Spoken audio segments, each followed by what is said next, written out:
Hello friends, welcome back to my channel. So I have begun embarking on a very exciting journey, and that is reading A Court of Thorns and Roses by Sarah J. Maas. So actually you probably can't see it in my camera setup right now. I have read all of Throne of Glass recently, and I just uploaded a video reviewing that series, and I own all but the last book of A Court of Thorns and Roses. I'd been very nervous to start this, but I finally decided to do it starting in February. So I finished this in February, and I'm gonna go ahead and just review this, and I do plan to make single reviews of all of the books and just kind of document my thoughts as I read this very popular, well-known series. So if you don't already know what this is about, you're following a young woman named Feyre, whose family has fallen from grace in her village, and they now have to eke out a living, and she is basically the sole provider for her dad and two sisters.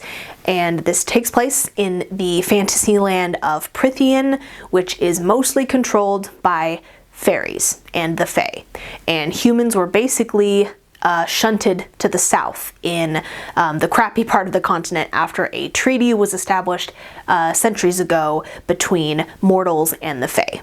And one day, Feyre is hunting in the forest for food, and she kills a wolf that ends up being a fairy Fae in disguise. So shortly after that, a Fae named Tamlin comes to her house and to basically claim Feyre as payment, as restitution for killing the wolf.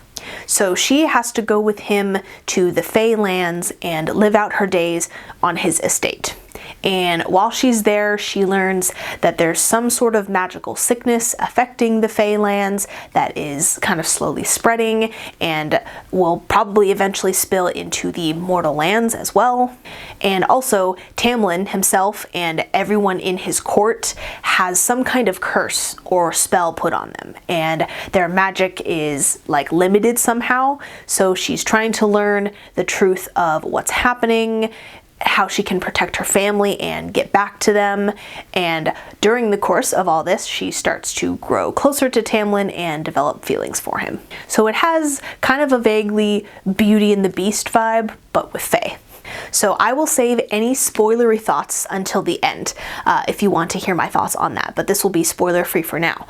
So I did go into this open-minded, but with very mid expectations, actually. I didn't particularly care for the way that Maas wrote Fae dynamics and stuff in Throne of Glass, and I know that I still have several books to go for that to really kick in here as far as what I've heard from people, but this still, it surprised me in all the best ways, and I gave it 5 out of 5 stars. Maybe 4.5. But rounding up. It's not a new favorite, but I definitely do want to round up to 5 rather than down to 4. And just right off the bat, I like Feyre a lot. I like her way more than I ever liked Selena, the main character of Throne of Glass. And I can't help but compare the two series to each other, so I'm sorry if that gets annoying, and I'm sorry if you haven't read the other series and you won't know what I'm talking about, but I can't help it. So yeah, I like Feyre a lot more, and I also like the two main guy characters, Tamlin and Lucien, more than I liked Chaol and Dorian. All the characters in this book are less annoying, in my opinion, than the start of Throne of Glass. I liked all the character dynamics, relationships. I liked the slow, tense, growing relationship between Feyre and Tamlin. I think they're cute. And again, it was my impression from what I've heard from people say over and over again that this series, A Court of Thorns and Roses, is much more romance heavy than Throne of Glass, which is part of what I was worried about starting this series, because I don't generally seek out romance for its own sake. But I don't know, so far, and I know that it's gonna get spicier in later books, I'm sure, but so far I'm enjoying the romance bits just fine, and I actually like it. And I thought that the pacing was good too. I personally never felt like it was dragging. It's 416 pages, so like, I don't know, it's a decent size. It's not short. And I mean, I suppose that's kind of subjective criteria. Pacing, everyone's opinion of what's fast and slow kind of differs.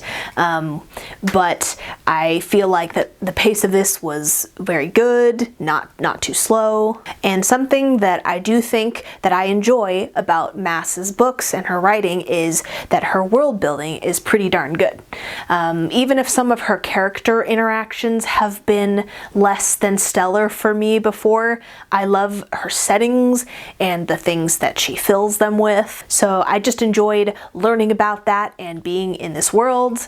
And I really like in this series that fairies include more than just beautiful, stunning, immaculate people.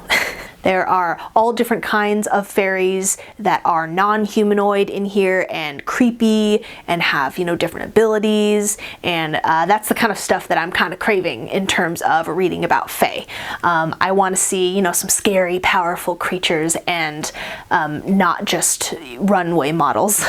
And the book kind of switches things up for the last section in a way that I wasn't quite expecting, and that part really had me hooked. And I flew through it wanting to know how things were going to go.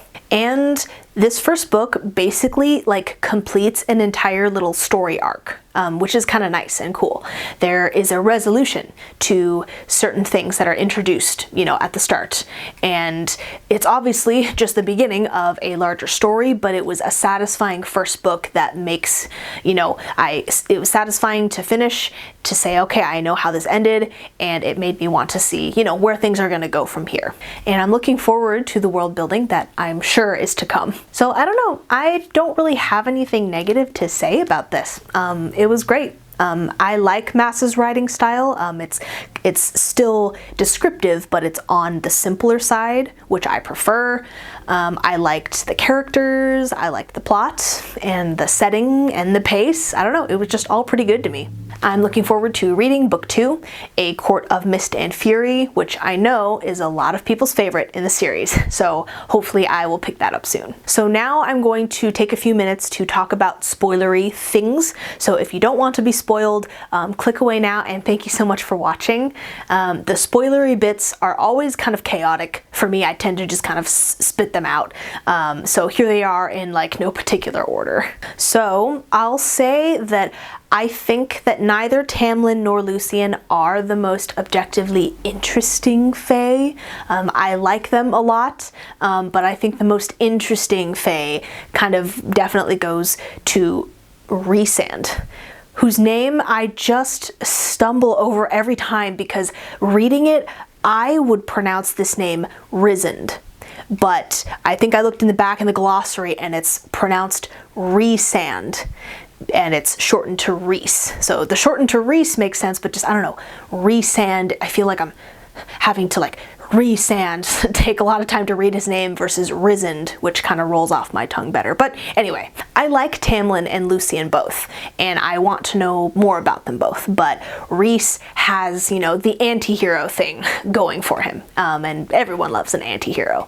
And I also think that based off of the bits of fan art that I've seen and quotes and things like that, that in the end, the pairing is going to be Feyre and Rhys versus Feyre and Tamlin, which at the moment, I can't really ship them because I think that Tamlin and Feyre are cute and sweet together, and Rhys was not a good guy, not a nice guy for most of this first book. So we'll see. I have several books to go still, and now that she made that bargain of having to spend all that time at his estate, I can see how it might shift to Rhys. So we'll see.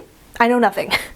I also recently learned that one of the books, maybe is it the last book? But one of the books is from Nesta's point of view, her older sister.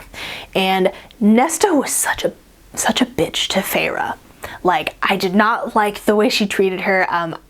I still don't really like her. I see why she reacted and acted the way that she did. Still doesn't excuse her behavior towards Feyre. That's my opinion. Having an explanation for toxic behavior doesn't justify that behavior. So Just saying.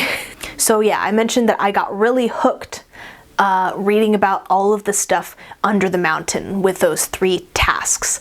It was just, I don't know, it was such a shift away from the first part of the book and what was going on up until that point, and it kind of finally gave Feyre a chance to show us, you know, what she can do, and that whole sequence with her fighting that worm thing was just really cool, really well choreographed. And I gotta say, the eyeball ring, Amarantha's eyeball ring, like, that was the most horrific thing in this whole book. Like, that's a fate worse than death. If you've seen Alita Battle Angel at the end with the tank and the brain and the eyeball, like, that's what I thought about while reading that. Just made my skin crawl, imagining that kind of existence as nothing but consciousness that can't move or speak or literally do anything but stare unblinkingly at horrors for centuries. Like, no thank you.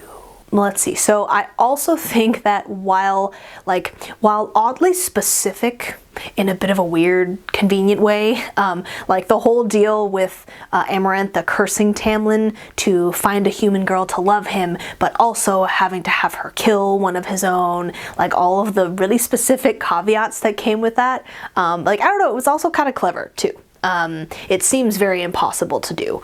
And I like that explanation addresses why he bothered like asking her to come and live with him, rather than just like killing her right there. Like, without that slightly convoluted curse, it would have been like, well, that's really stupid. Why is he having her come to his mansion? I would have thought that was really stupid, and obviously just that way for plot reasons, which you are left thinking that for most of the book. Yeah, I don't know. I'm glad that was addressed. And yeah, I think that those were kind of most of my spoilery thoughts on the series. I finished this at the start of February, so it's been about a month. So again, some details have probably slipped away by now. But something I was kind of curious about, I'm curious what people think about this. Which style of covers do you prefer of this series? So I obviously have the original style of cover with Feyre on them, and the new ones are just kind of have like symbolic designs on them, I guess. I don't really like those new covers. It definitely appeals to a slightly older and broader audience, which I'm sure was probably the point, to get more people to read the series. But I don't know, for some reason, even though these definitely just have a YA look and feel, I just really like them.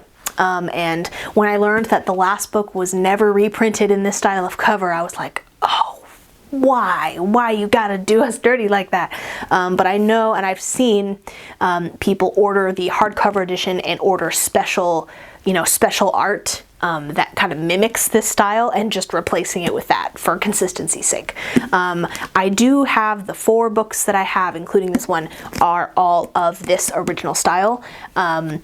Unless I absolutely fall in love with the series, I'm probably not going to go out and buy a hard copy and then buy a special dust jacket and put that over. Like, I don't really care that much, but I do like these covers better. So yeah, let me know what your favorite covers are, or if you have a preference, or just your thoughts on that. So yeah, thank you so much for watching. I enjoyed this a lot. I'm glad I finally started the series, and yeah, I'm looking forward to reading book 2. So thank you so much for watching. I hope you have a great day or night whenever you're watching, and I will see you next time. Bye!